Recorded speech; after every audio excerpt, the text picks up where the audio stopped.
Hello everyone, welcome to pharmacy lecture in easy language. मैं अमित कुमार। तो कैसे हैं आप लोग? तो आज शुरू करते हैं। आज हमारा लेक्चर 2 है और जैसे कि हमने कल कुछ पढ़ा था उसके आगे की चीज़ें हैं। तो जो लोग इस चैनल पर नए हैं वो पहले लेक्चर 1 देखें, उसके बाद लेक्चर 2 कंप्लीट करें। तो आज हम यहाँ पे एक डेरिवेशन करने वाले हैं जिसमें जैसे कि मैंने कल बताया था कि अगर हमारा कोई कंटेनर है या कोई बोतल है, उसके अंदर अगर पानी भरा हुआ है तो वो एक लेयर की फॉर्म में होता है। ठीक है, वो लेयर हमें दिखाई नहीं देती बट वो एक लेयर की फॉर्म में होता है। तो आज हम वही बात करेंगे कि अगर किसी बोतल के अंदर या किसी कंटेनर के अंदर कोई पानी भरा हुआ है और तो उनकी लेयर के बीच में जो प्रेशर होता है क्या वो सेम होता है या अलग अलग होता है या कितना डिफरेंस आता है। तो उसी चीज़ को हम आज कंटिन्यू करेंगे। तो लेट्स से सबसे पहले हमने क्या करा है, हमने माना कि ये कंटेनर है जिसके अंदर पानी भरा हुआ है। ठीक है, ये एक सबसे ऊपर की लेयर है पानी की, उसके ऊपर ये फ्री है। ठीक है, अब हमने क्या करा कि यहाँ पर एक छेद कर दिया जिससे कि पानी सपोज हमारा यहाँ से ड्रेनिंग पाइप लगा दिया जो कि निकल सकता है। ऐसे ही उससे कुछ ही दूरी पर हमने एक ये हमारा एक पॉइंट है यहाँ पर, और यहाँ से भी क्या करा, एक पानी इस तरह से ड्रेन आउट हो सकता है। तो हमें ये कैलकुलेट करना है कि ये जो दोनों के जहाँ से पानी निकल रहा है तो इनके इसके प्रेशर में और इसके प्रेशर में क्या डिफरेंस आएगा। तो वही हम डेरिवेशन करते हैं कि माना कि ये जो ड्रेनिंग पाइप है इसकी फ्री सरफेस है, जो सबसे पानी की ऊपर वाली लेयर है, वहाँ से इसकी डिस्टेंस h1 है। ठीक है, और ऐसे ही उससे नीचे एक हमने पॉइंट 2 माना, यहाँ पर यहाँ से भी पानी निकल रहा है, इसकी फ्री सरफेस से जो ऊपर वाली लेयर है पानी की वहाँ से इसकी ऊंचाई h2 है। ठीक है, इन दोनों के जो बीच में हम इसको डेल एच कह देते हैं, लेट से सपोज डेल एच। ठीक है, यानी कि हाइट का डिफरेंस।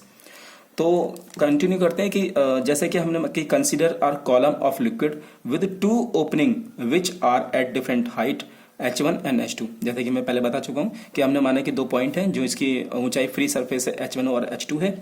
अब इसमें जो हमारी ये सबसे ऊपर लेयर है, यहाँ पर एक हमारा एटमॉस्फेरिक प्रेशर वर्क करता है। अब जानते हैं कि वायुमंडल में हम लोग रह रहे हैं तो हर किसी पर एक एटमॉस्फेरिक प्रेशर, एक बात वायुमंडलीय दाब कार्य करता है। तो ये जो फ्री सरफेस है यहाँ पर एक एटमॉस्फेरिक प्रेशर काम करेगा जिसको हमने PS कंसिडर दिया। ठीक है, प्रेशर ऑन सरफेस, जो पानी की ऊपर वाली सरफेस है वहाँ पर एक प्रेशर लग रहा है जिसको PS कह दिया। एस क्या है इसमें, उसके बाद ये एक कॉलम है जिसका हमने एक कुछ एरिया होगा, क्योंकि इसकी लेंथ भी होगी, विड्थ भी होगी और हाइट भी होगी। ठीक है, तो ये हमने इसको कह दिया कि इसका एरिया होगा, हमने एरिया इसको एस मान लिया कि एस इसका लंबाई और चौड़ाई है। ठीक है, इन मीटर स्क्वायर, हमने ये मीटर स्क्वायर में लिया है। अब 1 मिनट के लिए आप ये सारी चीज़ 1 मिनट के लिए भूल जाइए, ये आगे हमारे काम आएंगी। ओके, तो मैंने ये डायग्राम एक यहाँ पर बना लिया है क्योंकि वीडियो में वो पूरा नहीं आ पाएगा, तो सेम डायग्राम मैंने यहाँ बना लिया है समझाने के लिए।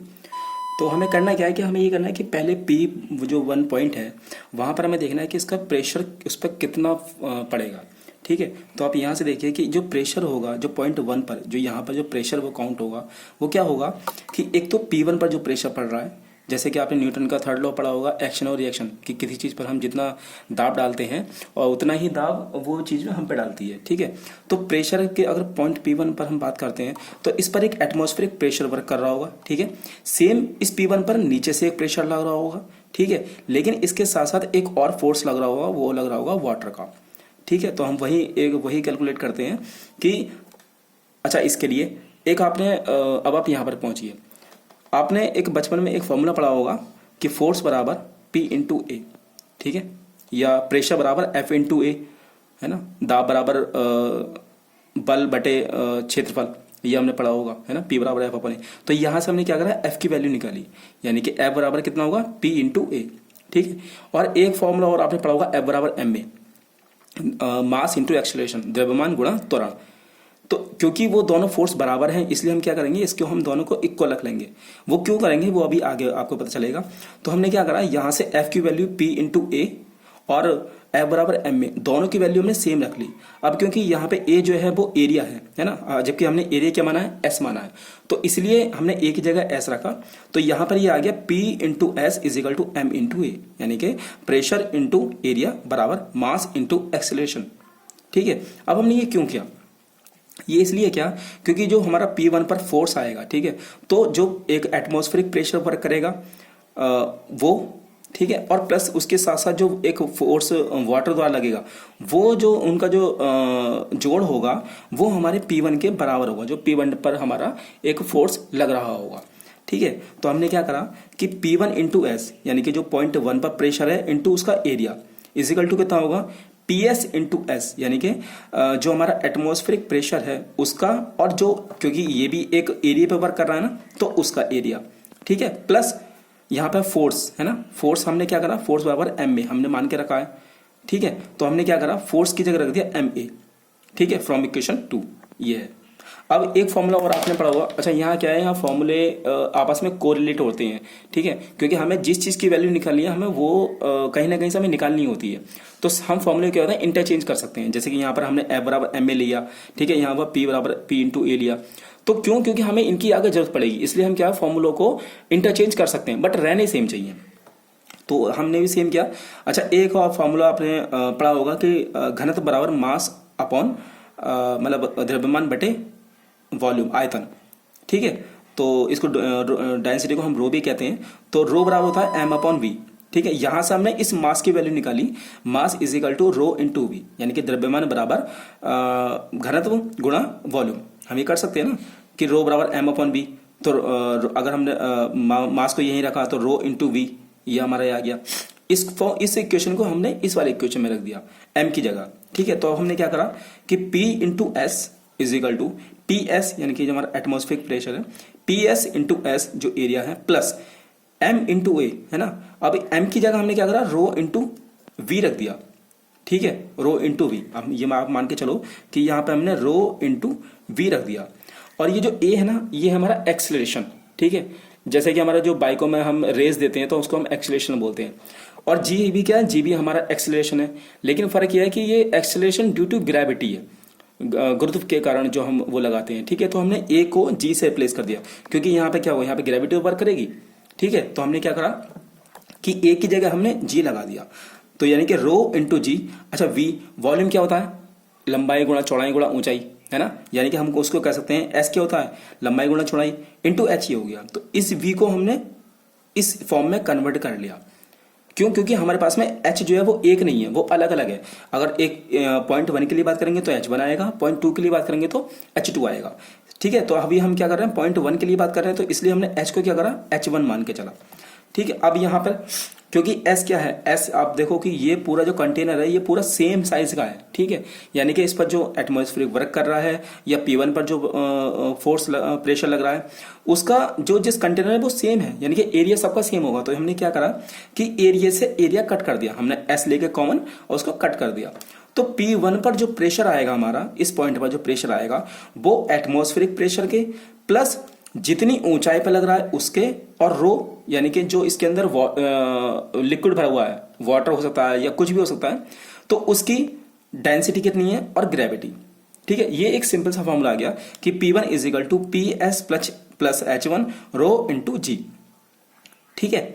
ऐसे ही जब हमने P1 पर कैलकुलेट कर लिया तो सेम क्या होगा, हमारा P2 पर भी वर्क करेगा, क्योंकि हाइट अलग है लेकिन बाकी चीज़ तो सेम है, जो प्रेशर जहां जिस तरह से पड़ रहा है वो सब तो सेम लगेगा। तो हमने क्या करा कि P2 पर हमारा पॉइंट क्या आएगा कि P2 is equal to P S plus H2 rho g. H2 क्या है कि फ्री सरफेस है और पॉइंट 2 तक की डिस्टेंस है, H2 हाइट है, ठीक है। तो हमने मतलब इसका मतलब क्या होगा, P2 पर जो वर्क करेगा वो भी हमारा एटमॉस्फेरिक पर करेगा, ऑब्वियस सी बात है, सॉरी, ठीक है, ऑब्वियस सी बात है, एटमॉस्फेरिक प्रेशर इस पे वर्क करेगा, ठीक है। प्लस क्योंकि अच्छा अब हमने क्या करा कि P2 को कैलकुलेट करने के लिए P1 को हमने नेग्लेक्ट कर दिया है, ठीक है, P1 को हमने अभी हटा दिया है, क्योंकि अब फिर आप बोलोगे कि सर P2 है तो P1 का भी इसमें कुछ न कुछ फर्क पड़ेगा। तो अभी हमने क्या करा, P1 को हटा दिया, अभी हम सिर्फ और सिर्फ P2 कैलकुलेट कर रहे हैं, ठीक है। तो P2 के लिए क्या आएगा कि पी एस प्लस H2 रो इंटू जी, ठीक है। अच्छा क्योंकि हम ये पहले हमारी टॉपिक ही है कि प्रेशर डिफरेंस, हमें प्रेशर डिफरेंस कैलकुलेट करना है। तो प्रेशर डिफरेंस हमारा मतलब इस वाले पॉइंट 1 और पॉइंट 2, अब हम कैलकुलेट करेंगे कि पॉइंट 1 और पॉइंट 2 के बीच में जो प्रेशर पड़ रहा है उसका फर्क क्या आ रहा है। तो हमने क्या करा, जो हमारी क्वेश्चंस थी कि P2 और P1 उसमें से हमने लेस कर दिया।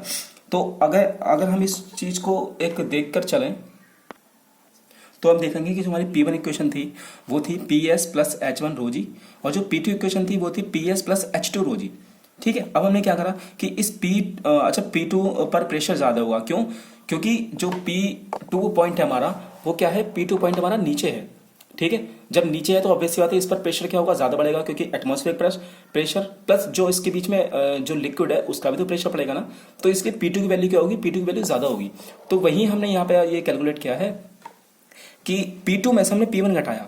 अच्छा, P2 में से जब आप P1 घटाएंगे तो आप देखो कि S दोनों कट जाएंगे, ठीक है। और इसमें से क्या होगा हमारा H2 माइनस H1, क्योंकि P2 घटा रहे हैं ना, तो H2 माइनस H1 और रो जी क्या होगा, कॉमन आएगा। तो वही हमने यहाँ पे किया कि P2 minus P1 is equal to, यहाँ पे हमने H2 माइनस H1 और रो इंटू जी, ठीक है, क्योंकि PS से PS कट जाएगा जब आप उसको सॉल्व करेंगे। तो इस P2 को हमने क्या करा, डेल पी मतलब वो डिफरेंस आता ना, तो del P is equal to del H rho into g. अब इसका मतलब क्या है, इसका मतलब है कि जो भी हमारे दो पॉइंट हैं P1 और P2, ठीक है, उनका जो डिफरेंस आएगा वो उनकी हाइट में जो डिफरेंस होगा उसके प्रोपोर्शनल आएगा, ठीक है। यानी कि हम इसको ये कह सकते हैं कि जो P वो डायरेक्टली प्रोपोर्शनल टू होगा H, ठीक है। यानी कि जो भी प्रेशर, जो भी दो पॉइंटों के बीच में प्रेशर डिफरेंस होगा वो उनकी हाइट के डिफरेंस के प्रोपोर्शनल होगा, इक्वल नहीं होगा, प्रोपोर्शनल होगा, ठीक है। अच्छा, उसके अंदर अब एक मैटर ये भी करता है कि उसके अंदर कौन सा लिक्विड है। ये जो रो है हमारा, ये हमारा डेंसिटी है। जैसे कि हमने यहाँ पे वाटर लिया है तो रो की जो वाटर की डेंसिटी होती है वो 1 kg पर मीटर क्यूब होती है, ठीक है। तो यहाँ हमें ये भी फर्क पड़ता है कि जो जिस चीज़ का हम ये प्रेशर नाप रहे हैं उसके अंदर लिक्विड कौन सा है, जबकि जी सेम होता है। जी हम 9.18 भी कह सकते हैं या 10 भी मान सकते हैं। फॉर कैलकुलेशन हम 10 मानते हैं क्योंकि हमें इजी पड़ता है, ठीक है। तो इसका फॉर्म मतलब इसका ये निकल के आया है कि प्रेशर डिफरेंस होता है जब भी दो लेयर के बीच में, ठीक है, जब दो लेयर के बीच में प्रेशर डिफरेंस होगा वो उनकी हाइट, जो बीच में गैप है उसमें डिस्टेंस कितना है, उनकी जो हाइट है उसके इनटू उसके अंदर कौन सा लिक्विड भरा हुआ है उसकी डेंसिटी इनटू ग्रेविटेशनल लो के इक्वल होगा, ठीक है। तो और इसकी जो यूनिट होती है वो हमारी इसकी यूनिट पास्कल होती है, क्योंकि प्रेशर है, प्रेशर को हम पास्कल में नापते हैं, ठीक है। तो आज हम यहीं पर इसको रोकते हैं और आप एक काम करना है कि इसको ना साथ साथ नोट डाउन करते चलना, क्योंकि नोट डाउन करते हुए चलोगे तो क्या होगा कि आपको इजी पड़ेगा कौन सी चीज़ कहाँ से ली गई है। बाकी आज हम इसको यहीं ख़त्म करते हैं। तो आप लोगों का कोई भी अगर क्वेरी हो या सजेशंस हो तो most invited, and thank you so much.